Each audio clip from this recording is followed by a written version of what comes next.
Hi, I'm Tati, and this is what I read in October. So in October, I did a mood reading October, so I didn't have a TBR. I just read whatever I wanted to read at the moment, and I really enjoyed it, so I'm doing something similar for November. You can check out my November TBR video for more info. However, because of that, I did do reading vlogs in October, so if you want to see my thoughts on these books while I was reading them, you can check those out.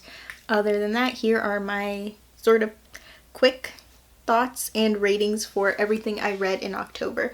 And I started it off with some rereading. So I reread The Fifth Wave and The Infinite Sea so that I could finally finish the series and read The Last Star.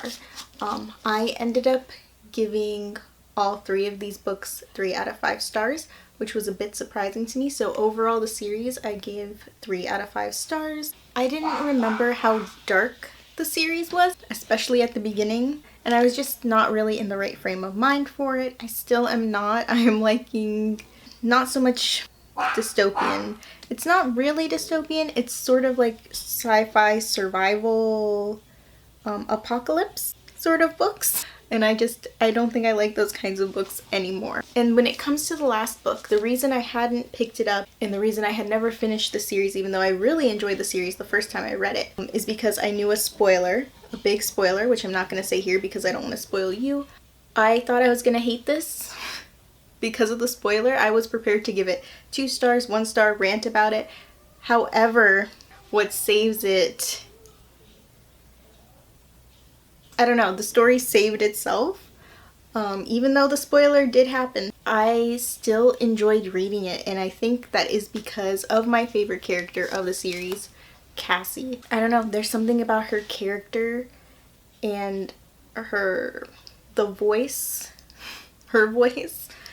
in these books. She's my favorite parts to read. Her sassy, I don't know, one-liners, her sarcasm. I love her attitude, and I loved like everything she did. That's what kept me reading, is Cassie's character in particular. That is definitely my favorite part of the series. Do I think I will ever reread this series? I honestly don't think so, which has me considering if I should unhaul it. Right now I'll keep it because it has a spot on my shelves and I don't have anything to put there at the moment. So next up, I read The Inheritance Games by Jennifer Lynn Barnes. If you've been on my channel for a while, you may know that Jennifer Lynn Barnes is one of my favorite authors. She writes amazing mystery, thriller, suspense, young adult books. Her books are usually a 5 out of 5 star read for me, and this one was no exception. So I did give this one 5 out of 5 stars. So Avery, who is a girl from the wrong side of the tracks, you could say, is set to inherit a bunch of money. But in order to do so, she has to move into the Hawthorne House mansion with the 4 Hawthorne grandsons and a bunch of riddles, codes, and puzzles. It's sort of like a young adult Knives Out, if you've seen that movie, which was fantastic. This book is also fantastic. If you like puzzles, there's a bit of romance, a bit of a love triangle. I was kept on the edge of my seat the whole time I was reading it. I am planning on doing a whole review video for this one. I don't know if I'm gonna wait until like the sequel is done so I can do them all in one video, or if I'll do separate videos. We'll see. So stay tuned for more of my thoughts about it. If you want to talk about it, if you read it, we can talk in the comments because I don't want to do any spoilers here, but I do have so many thoughts. And I can seriously not wait for the sequel. I want it ASAP. And then finally we have Trouble from the Start, which is the last book I read in October. This is so cute and fun. Young adult contemporary, a little bit of angst, a little bit of drama. It does touch on a few serious subjects, sort of like a Sarah Dessen book. If you've read a Sarah Dessen book, it can go a little bit serious, but then cute and light and fluffy. So I had a lot of fun reading this one. I definitely think it's a good summer beach read. Even though we're going into fall, or we are in fall, I still recommend it if you like a good young adult romance. I gave this one 4 out of 5 stars. If I had read it at a different time, I don't know if I would have rated it so highly because it does get a bit cheesy towards the end.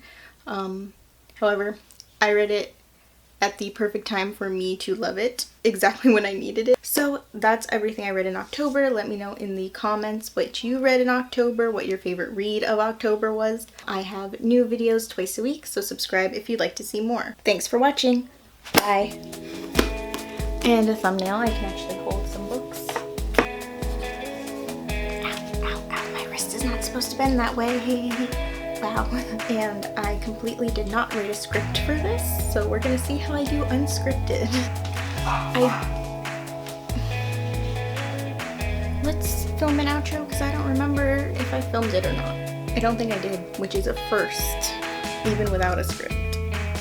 And then, you know, I know where it goes. I'm the one who edits these. I don't know what the dog's barking at. There's nothing outside.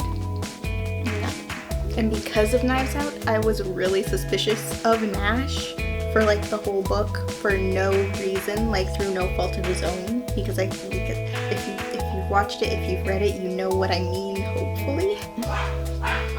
Oh my goodness, he's never gonna stop. Such a whiner.